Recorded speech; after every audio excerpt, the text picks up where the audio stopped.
তোমরা ডেডপুল আর উলভারিনে ক্যাসেন্ড্রা নোভাকে তো দেখেছি, যে হলো প্রফেসর এক্সের যমজ বোন আর ওর মতোই অসম্ভব শক্তিশালী। এতটাই যে কমিক্সে একবারও প্রফেসর জেভিয়ারকে বশীভূত করে নিজের ইচ্ছায় কন্ট্রোল করে এক্সম্যানদের মারার চেষ্টা করেছিল। আর সেই দুর্দর্শ গল্পটাই আজ আমি তোমাদের বলবো, যেখানে তোমরা জানতে পারবে ক্যাসেন্ড্রা নোভা আসলে কত শক্তিশালী। তো চলো আর বেশি দেরি না করে ভিডিওটা শুরু করা যাক।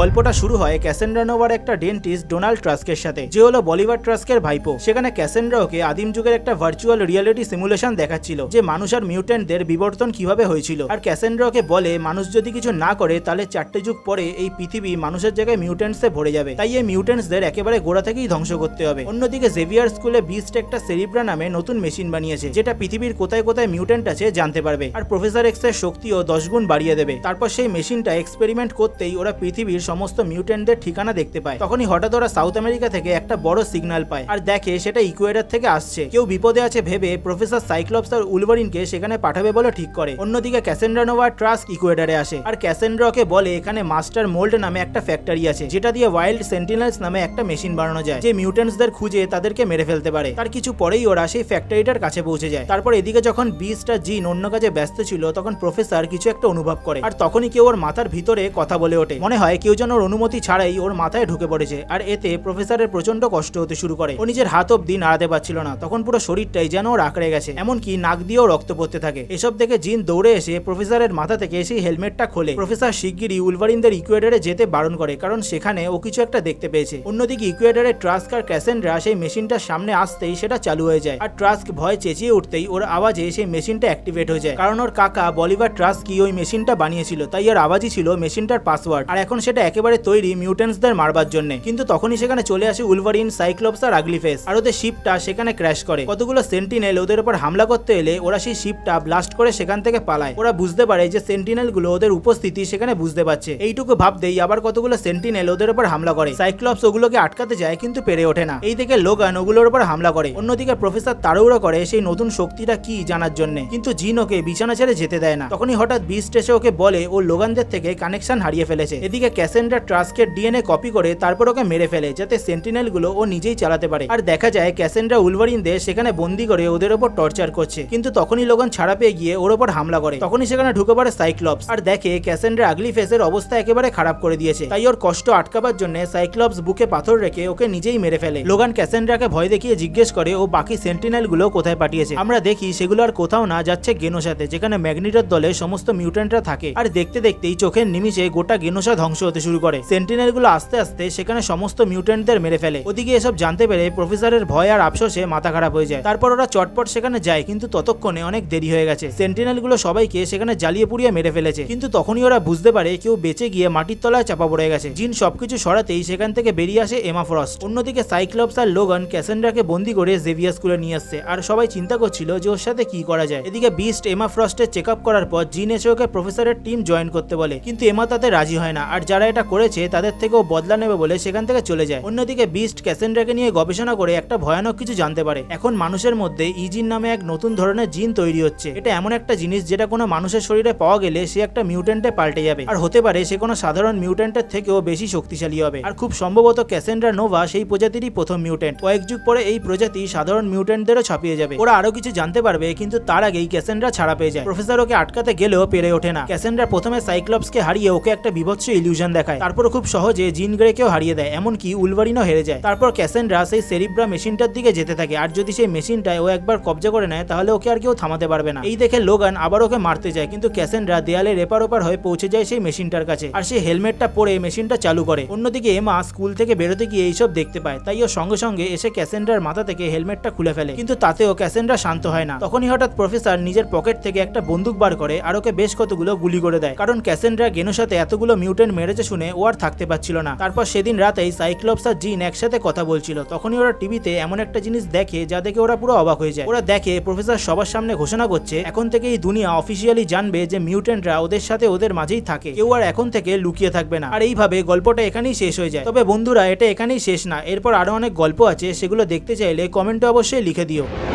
তো বন্ধুরা, আজ এই অবধি। আশা করি তোমাদের এই ভিডিওটা ভালো লেগেছে, আর তোমরা যদি এর পরের এপিসোড চাও তাহলে সেটা কমেন্টে অবশ্যই লিখো। এই ভিডিওটা ভালো লাগলে একটা লাইক আর চ্যানেলটাকে সাবস্ক্রাইব অবশ্যই করে দিও। তাহলে আজকের মতো আসি, দেখা হচ্ছে পরের কোনো ভিডিওতে।